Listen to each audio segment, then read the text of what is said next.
Power Week and having some fun, eating lunch, kind of reflecting. But what we wanted to do was just get us some info on the big plumbing project that we took on. That was kind of a crazy idea that Jason probably had. And so there's a little bit of a story. We're just trying to capture some data so we can be somewhat accurate in our photo book. So Gary, tell me how long was the run on this project? Between 600 and 620 feet. So that's a major project, and basically in the United States or up here, what do you think something like that would run? Between $40,000 and $50,000 for a customer. Okay, so tell us a little bit about some of the pieces you were talking or telling me about. I think maybe we can start when you got there was on a Wednesday afternoon, and the trench wasn't quite finished, correct? Correct. We got there at 5 in the evening. They were still digging, and the sewer goes clear down the canyon to a septic system, and they were maybe 100 feet into it, and we had 600 feet to go. And my son turned to me and said, "Dad, we're not going to get this done."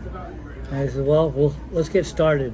So we did the tie-in and started up the ditch, and we found out the backhoe operator was fantastic. I mean, he could dig, and he could dig fast. So you had a little story about the backhoe operator. What's he doing on? Why was he there in the first place? Well, as I understand it, he has a substance abuse problem, and has kicked it a year ago or so. And there's a trench or a road that they built all around 50 acres, but they didn't have a backhoe operator. So he came along. The Lord blessed him. And he's trenched that or bladed that road completely around camp. And the GU people have planted trees around it. But as far as I'm concerned, not many operators can dig a plumbing ditch. Most of them want to dig it flat.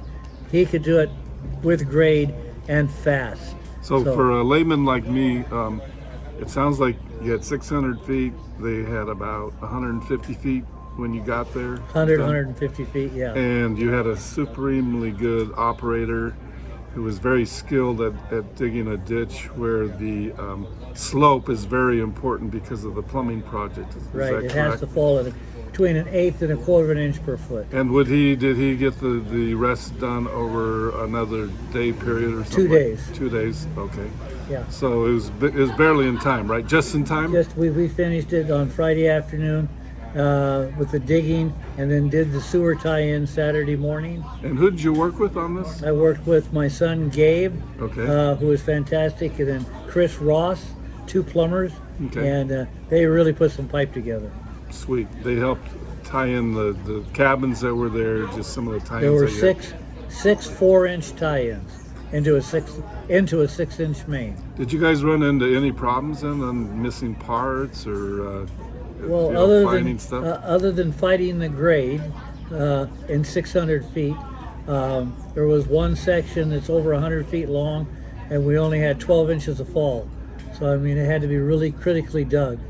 Then on Friday afternoon at 4 o'clock, my son comes to me and says, "Dad, we're not going to have the right fittings to make the turn around the road to head up to the cafeteria area." So there's kind of a special turn there that yes, it was ties the two it was a pieces. 60 at one end and a 22 at the other, and all I had was 8 bins left. And this was Friday at 4, and your goal was to be done Saturday by noon or somewhere Correct. in that ballpark.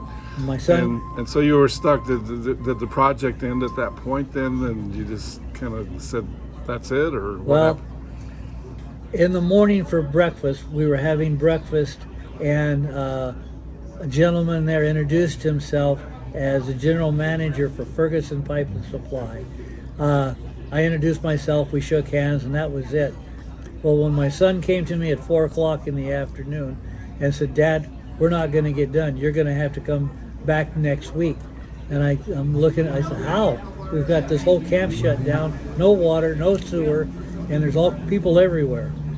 So that man came to my mind, His name was Gerardo. Gerardo. Right. He was up planting trees.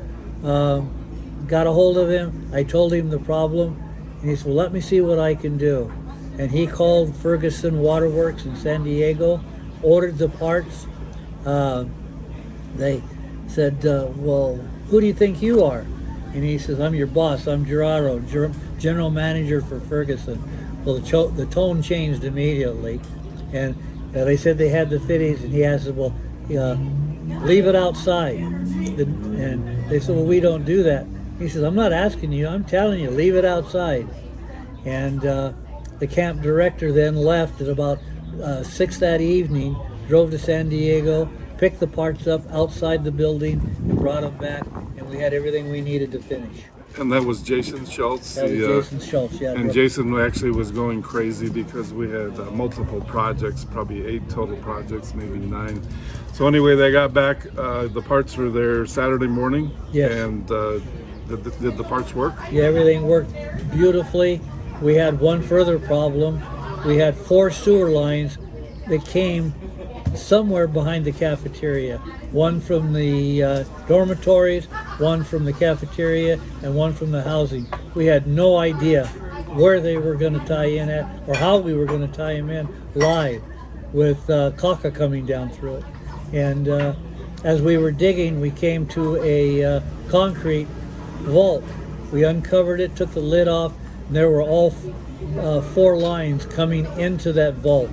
So all we had to do was cut the bottom out of it, tie on, and we were done. So the vault was like the magic key To the puzzle, yes. that